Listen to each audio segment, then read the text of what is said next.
What's up, metal and heavy music fans? Today we are ranking the third albums from new metal bands.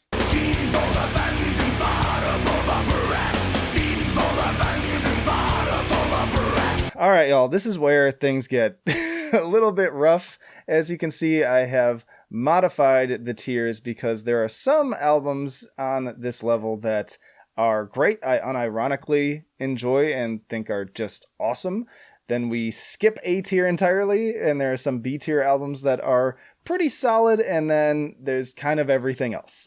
So let's just get into it we'll start with the strong ones. So we've got Follow the Leader from Korn. Obviously, this has to be S tier. Great album. It's not perfect by any means. Like, there are some pretty lame cuts on here, which is why when I did my Korn tier list, I ranked it a little bit lower in comparison to some of their other albums. In particular, I love the debut and Issues the most out of everything, but still a great legendary album that I enjoy listening to, and because it has so many strong songs, it kind of makes up for some of the weaker ones. So good one there.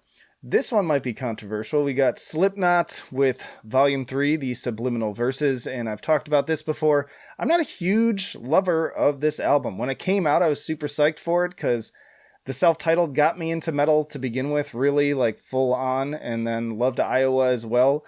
And this one I bought. I think I pre-ordered it, got it release day, tried to convince myself that I loved it, but I just don't. It's that turn into their more melodic sound that I just don't like as much. It's not really my favorite, but it's still good, right? It's not a bad album by any stretch. It's pretty solid, really. I can listen to it. I don't hate it.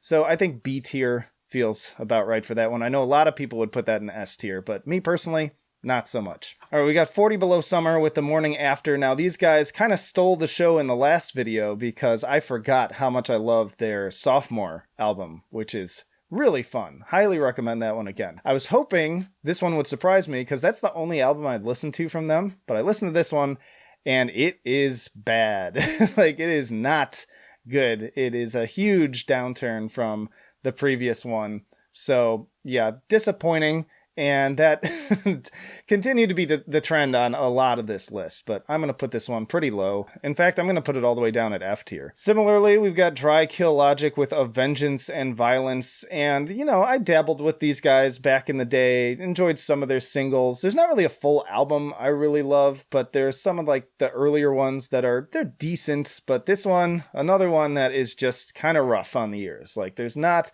a lot going on, super generic riffs. The vocals are kind of grating to me, so yeah, this one's F tier as well. Sevendust, Animosity. So this was an album I listened to a lot back in the day, and love that album artwork too. It's just very striking. I was excited too on the last video that the sophomore Sevendust album really kind of blew me away when I was revisiting it. Enjoyed that quite a bit. This album has some really high points, but then also some kind of bland low points. So it's a bit of a mixed bag, but as far as this list goes, it's far better than most of the stuff on this list. I wish it could make S tier, but again, it just doesn't hold up to as much as I enjoyed it before. I think in particular, the opening track is great. I love that song with the rapid fire kind of rapped vocals mixed in with the screams. It's what you say to me. It's so good. Love that. B tier. All right, Saliva with Back Into Your System. And this one did surprise me a little bit because I am by no means a Saliva lover. I enjoy Click Click Boom. That's a super fun single. And the rest of that last album didn't really do it for me, but this one, it was kind of fun for what it was. It's not good, but it's entertaining. It's got some catchy riffs and vocal lines to it, so I put it kind of lower middle in D tier. All right, another big one here, Limp Bizkit, Chocolate Starfish, and the Hotdog Flavored Water. I'm a S tier this. I know it's goofy, I know it's silly, and maybe even a little bit cringe by today's standards, but it is just a fun record, and man, just check out the record sales on this thing. They just blew the fuck up. It's wild how well that thing sold, alongside the pop musicians of the day. And it's still fun. I just have a good time with it. It's a fun listen, and yeah, I can unironically enjoy it. All right, back with Head PE with Blackout, and I have a soft spot for these guys. I like the debut, and I kind of like the sophomore album, even though it hasn't aged very well. But this one is also, like, pretty solid. I feel like it took some of the, like, cringier stuff out of it, too. It's more, like, straightforward rock in places, especially, like, the lead single is really fun, super catchy, great, like, radio track. I think it did get some airplay back in the day, so I'm gonna put this one a B tier too. They've always had a unique sound, and it's a little bit touch and go, but I think that this is kind of like their last pretty good album that they had. Chimaira with Chimaira. So I was also impressed listening to some of their older stuff, as I did back in the day. I actually saw them live open for Slipknot, and they did like the Wall of Death in a pretty small venue too, so that was entertaining. So yeah, I'd dig me some Chimaira, but this album, unfortunately, is a pretty significant step down for them. Same as a lot of these, where it's just very stripped back. The riffs are very generic. It's just kind of dull. Like, I don't get a lot of entertainment value from it. There's not a lot of catchy vocal lines like some of their other albums had. Not terrible. One of the still slightly better albums on this list that I can at least listen to. I don't hate it. So I think C tier feels about right for this one. Cold Chamber, Dark Days, Dark Days, Dark Days. This is another fun album. I am, some people would rank like their debut the highest, but that's another album that has not aged well. Not particularly great to listen to, though. It has some great cuts on there, like Loco and Big Truck. But I am a bigger chamber music fan, which I really enjoy pretty much all that record. And this record kept getting better every time I listened to it. I was a little bit down on it when it came out because they had some lineup shifts. They were kind of on their way out. They did a lot of interviews talking about how they were ending the band and weren't really into it that much anymore. But despite that, this is a front to back really enjoyable record that I would actually S tier. Like, just lots of great, catchy songs that are great to bang your head to and scream along with. Something told me to tell you, don't give it to me. Like, come on. It's entertaining. All right, Disturbed, 10,000 Fists. I've been pretty vocal in these videos that I'm not a big Disturbed fan. Like, of the big nu metal bands, they're one of my least favorites. I just never fully saw the appeal of them. I like a song here and there. This album's another one that I can listen to it. I don't hate it. It doesn't have like the higher points as much as some of the other albums, and the ones that are there feel a little bit more kind of like too radio friendly almost.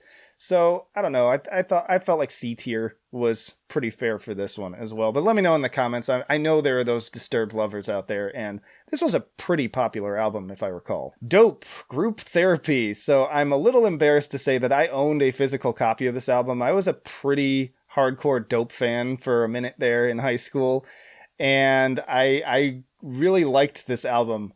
But man, is it bad. Like, this is a cringe factory. There were all these music videos that went along with it it was one of those discs where it was like the big thing at the time that, put it in your computer and there's extra media on there. And they had a bunch of music videos and they all involve basically Edsel Dope, like with scantily clad women, and just very, very lame. The music is not good. The lyrics are terrible, and it's bad. It's a bad album. I'm going to F tier this thing. Papa Roach, Getting Away with Murder. And yeah, another band kind of like Disturbed where they're still big, but I'm just not into them.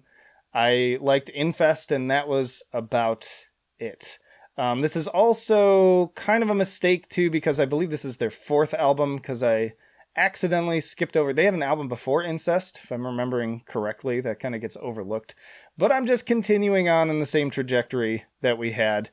Because I don't even know if we're going to go on to fourth albums at this point, y'all. Because there are some really solid fourth albums, but there's only like a handful of them. And then again, like the rest, this is where things really went downhill. So anyways, this one, catchy. It's catchy, I'll give it that. But they're moving along that straight line they were on towards butt rock.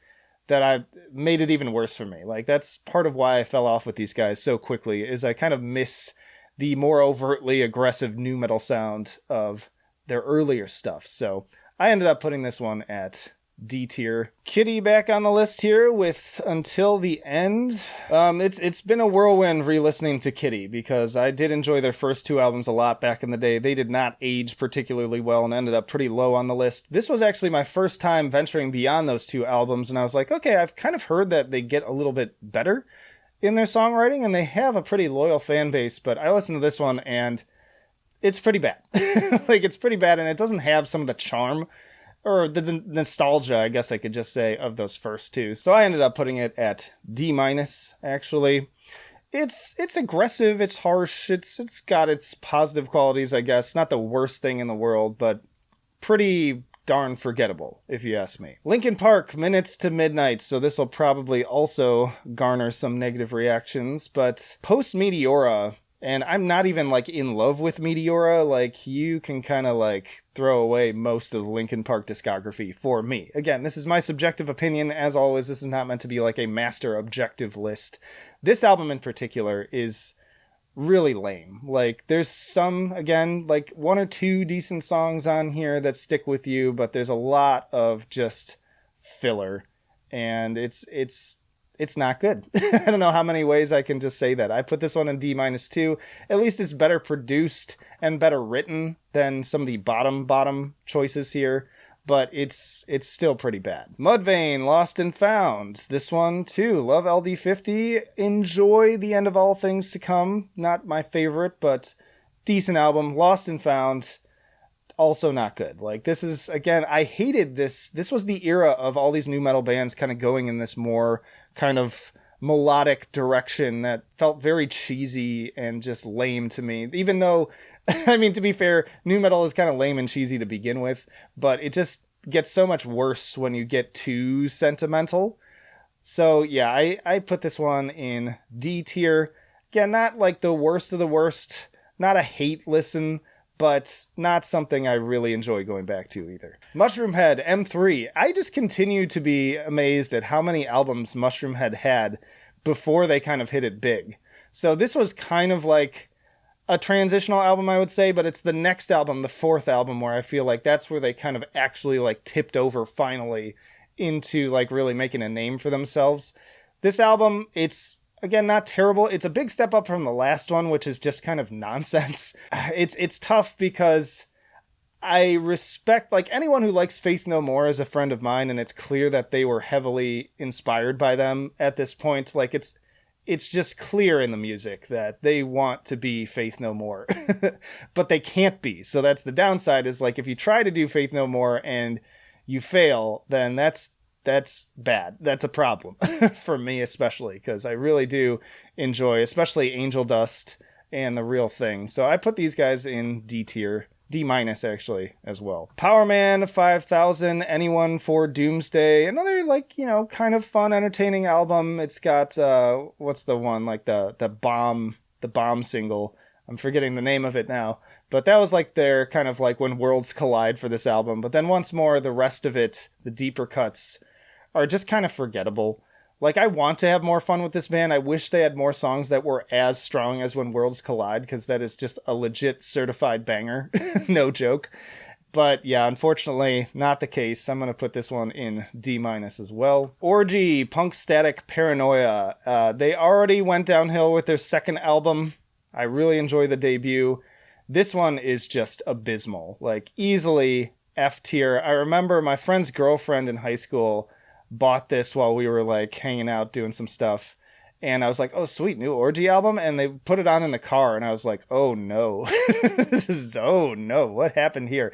Like, it's even a bigger shift in trajectory from their previous albums, and not for the better at all. It is pretty miserable to listen to. Would not recommend. Rob Zombie, Educated Horses. I always even hesitate to include these on these new metal lists because it's not exactly new metal, but it kind of fits in.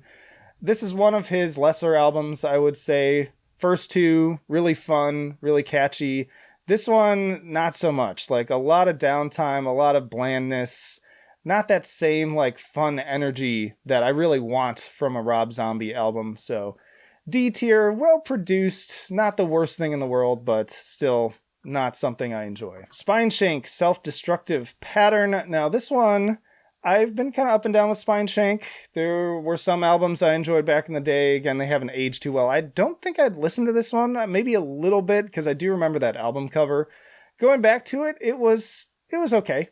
Like, it's a solid C tier. I enjoyed it more than some of the other albums on this list, even surprisingly so, considering some of the bigger names that are now below it. But, you know, it's a decent jam. It's heavy. It's not bringing anything particularly special to the table, but at least I can be more entertained by it than most of these others. Static X, Shadow Zone. So another one where a band took a turn that I did not particularly love. They definitely went a lot more melodic on this thing, but still heavy.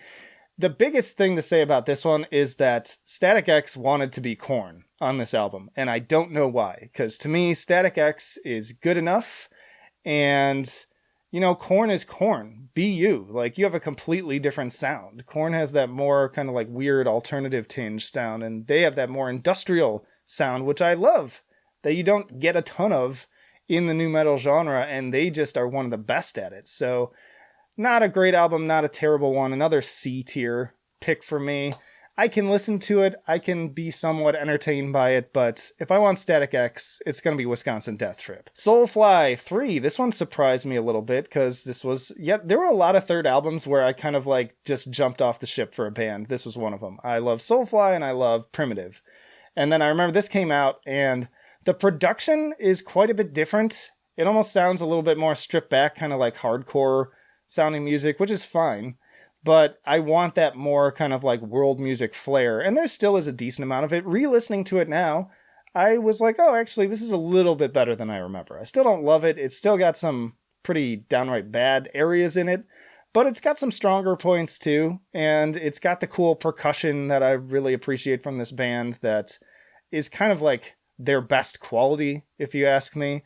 So I put them at kind of mid C tier. Stained, Break the Cycle, another cheater here because I neglected to include their actual debut. I skipped right to Dysfunction.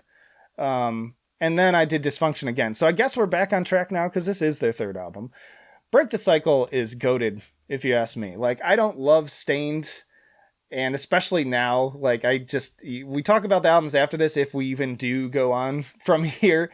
It goes off the rails very quickly, but there was a reason like half of the songs on this album had regular radio play with like It's Been a While, and then also deeper cuts like Can't Believe. Just a very unique album in an interesting way. Like, there's some really just depressive atmosphere to it. Like, this is one of the most depressing albums I can think of, really, despite all the like DSBM and stuff that I listen to now. Like, there's something about this album that just puts you in a funk, and you have to be like sort of prepared for it in a way. So yeah, I love Break the Cycle. I think it's a really solid album, and I think it belongs pretty like mid to higher S tier. All right, a bunch of people have been asking why I'm not including Nonpoint, so I threw them into this list with Statement. And it had been a long time since I had listened to one of their albums, and now that I went back to it, I was like, oh yeah, this is why. Like, I'm just not really into their sound that much. Like, I think I could appreciate it more back in the day. I don't think it's aged well. I don't like the vocal cadences. The instrumentation kind of bores me. Just all around, I don't find it all that interesting. So it ended up in D-, just a touch above Kittie. System of a Down, Steal This Album. Another one where I kind of jumped ship with System. I stayed on a little bit to the next album. But yeah, this one is technically, it really is just like B-sides from Toxicity, more or less. And you can tell that because it does feel very much like a compilation album, and it seemed like they were aware of it with the album title itself and the way that they packaged it. So it's got some solid tunes on it. Not bad by any stretch. One of the better albums that I can actually legitimately enjoy, at least parts of it, on this list. So I put it like pretty high on B tier, but it doesn't deserve to move up into A or S. And again, I know System, like, I love System. I think they do some really unique stuff. But that album in particular, it's like, eh. TAproot, Blue Sky Research. I already talked about how I didn't like the last album, Love Gift. And this just continued on in the direction of that one, where it's a little bit more rock-oriented. It's barely nu metal, really, and it's kind of boring. Like, I don't know what else to say about it. It's just a dull record to listen to, so I'm going to put this one at D tier. Production's okay, songwriting's still better than some of these other ones, but not good. American Head Charge, The Feeding. Now, I don't think this is as good as their debut, or as fun, but it's pretty close. Like, it does a pretty good job of kind of continuing in that same direction. So I can have fun with this album, and it's pretty consistently entertaining throughout. So I threw this one at B tier. It's definitely a little edgy boy, a little cringe, but, you know, I can still have fun with it. All right, Trapt, Someone in Control. We know where this has to go. You know, it goes in F tier. Like, I don't like Trapt, never liked Trapt, didn't like their debut, or rather their sophomore album that kind of blew up. And they're just like, to me, it's just like biting on the worst parts of nu metal that are already out of fashion at this point and not doing them as effectively. So Trapt, F tier, always. And then, of course, we have to end with Deftones' White Pony, which is easily, by like a mile, the best album on this list. Like, there is absolutely no question about this being at the top of S tier, at least for me. I know some people don't love it as much, but I feel like even looking at the competition here, I feel like even people who don't like this album would still place it a lot higher than most of the stuff on here. But start to finish, just a masterpiece. Like, to me, this is Deftones' best album, their finest hour. They've done a lot of great stuff since then too, but this just like blew me away the first time I heard it, and it continues to be in my regular rotation to this day. Y'all let me know down in the comments, how would you rank these albums? Differently, the same? What albums maybe would you have thrown in here that I didn't? Let me know too if you really want me to go on to fourth albums. I don't know if I can stomach it at this point. Also, check out this playlist for plenty more metal tier lists, and this playlist for more nu metal specific videos. But that'll do it for now. Flight of Icarus signing off. I will see you in the trenches.